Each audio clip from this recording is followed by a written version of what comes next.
Do you want more success, more growth, more results? Then it's time for the Boundless Success Accelerator from the Modern Observer Group. This isn't your average coaching program. It's where top performers come to dominate. Weekly group sessions, on-demand coaching, a community that's got your back, and a power-packed library of tools to supercharge your business and career. No more excuses, no more waiting. Get in, level up, and start building the life you've been dreaming about. Visit us at modernobserver.com/boundlesssuccess to join today. Let's get you to the next level. We're here because the news is being distorted. We're here because people are being inundated with misinformation on social media. We're here because people are being judged guilty until proven innocent. We are fighting back with facts. This is not a safe zone, so buckle up, Buttercup. This is the raw, naked truth.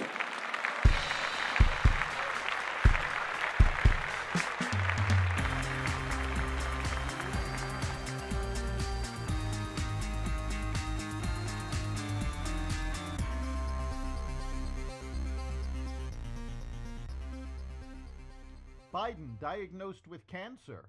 A Mexican naval ship hits the Brooklyn Bridge. The U.S. credit rating drops over deficit concerns, and more. Welcome to the Raw Naked Truth. I'm your host, Eric Lupkin, and here's the news you need to know. Former President Joe Biden's office confirmed on Sunday that he was diagnosed with an aggressive form of prostate cancer. Last week, President Joe Biden was seen for a new finding of a prostate nodule after experiencing increasing urinary symptoms, Biden's team shared in a statement. On Friday, he was diagnosed with prostate cancer, characterized by a Gleason score of 9 with metastasis to the bone. While this represents a more aggressive form of the disease, the cancer appears to be hormone sensitive, which allows for effective management. The president and his family are reviewing treatment options with his physicians, the statement said. President Trump said he and the First Lady were saddened after hearing the news, wishing Biden a fast and successful recovery. Melania and I are saddened to hear about Joe Biden's recent medical diagnosis, Trump wrote in a post on Truth Social. We extend our warmest and best wishes to Jill and the family, and we wish Joe a fast and successful recovery. Meanwhile, leaked audio from former President Biden's interview with special counsel Robert Hur showed the president struggling with key memories, including when his son Beau died, when he left the vice presidency, why he had classified documents he shouldn't have had, and more. The audio was leaked after more than a year of congressional lawmakers demanding its release amid questions about the former president's memory lapses and mental acuity. The transcript of Biden's interview with her was released last year and confirmed the president's frequent memory lapses. The audio, obtained by Axios, contains clips from several interviews between the former president and her related to an investigation into his handling of classified documents when he was vice president. FBI Director Kash Patel announced Friday that the Bureau is leaving its longtime D.C. headquarters in the J. Edgar Hoover building and transferring 1,500 employees to locations around the country. The FBI is leaving the Hoover building because this building is unsafe for our workforce, Patel told Fox Business Network anchor Maria Bartiromo in an interview on Sunday Morning Futures. We want the American men and women to know if you're going to come work at the premier law enforcement agency in the world, we're going to give you a building that's commensurate with that, and that's not this place, the FBI chief added. Patel did not specify what safety hazards are posed by the massive brutalist structure on Pennsylvania Avenue between the White House and the Capitol, though the building is draped with nets to prevent chunks of concrete from falling onto passersby. Russia launched one of the country's largest drone barrages against Ukraine over the weekend, with almost 300 exploding drones targeting the capital city of Kiev. The strikes came ahead of a planned call between Trump and Russian President Vladimir Putin to take place on Monday. According to Trump, the call's agenda includes stopping the bloodbath in Ukraine and fostering trade.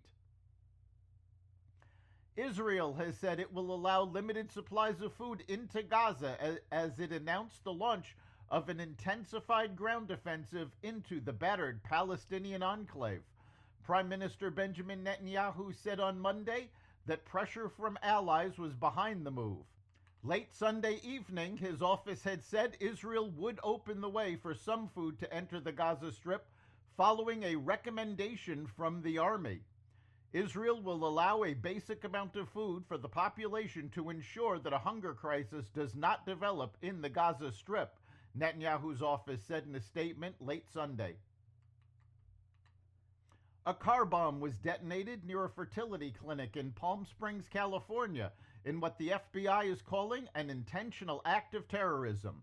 Authorities say the man responsible was Guy Edward Bartkus, who died in the explosion and was a pro-mortalist, meaning he opposed people being born without their consent. 4 other people were injured in the blast. A tall Mexican Navy ship on a goodwill tour crashed into the Brooklyn Bridge in New York Saturday night after losing power and sailing the wrong way, killing 2 crew members and injuring 22.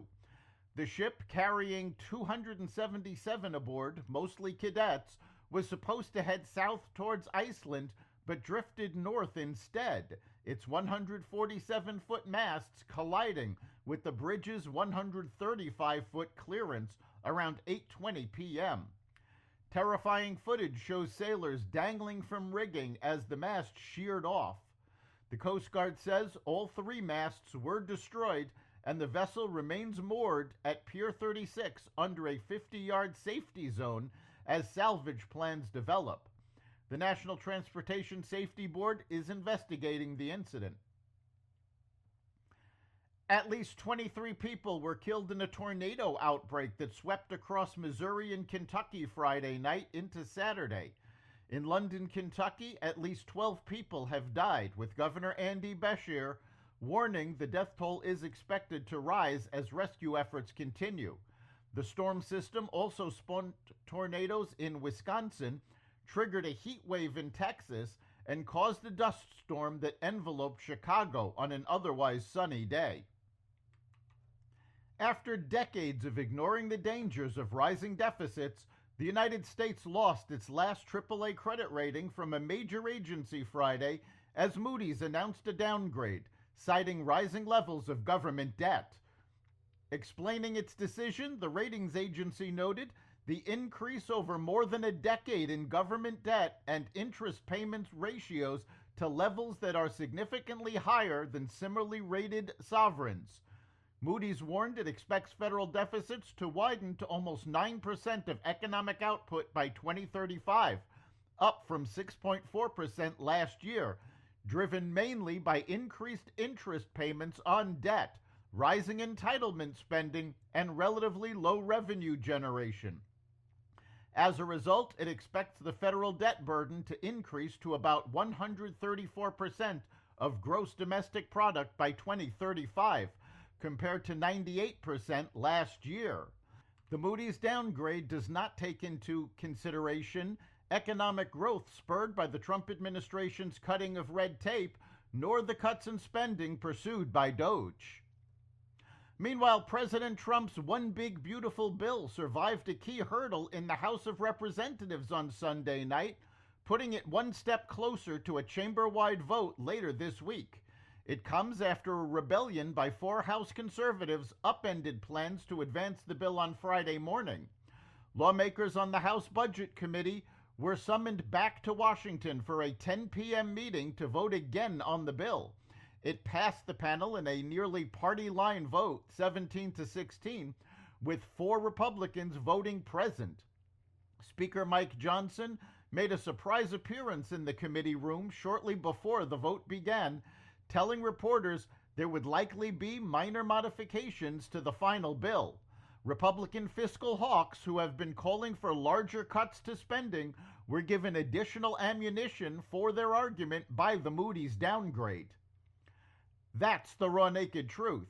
You can catch every episode of the Raw Naked Truth Daily News Brief, as well as our sister podcast, Carnivore Radio, with news analysis and commentary, and the rest of the Xvadio Podcast Network at xvadio.com, the Apple Podcasts app, YouTube, Rumble, Spotify, iHeartRadio, Audible, Amazon Music, and other platforms that respect freedom of speech.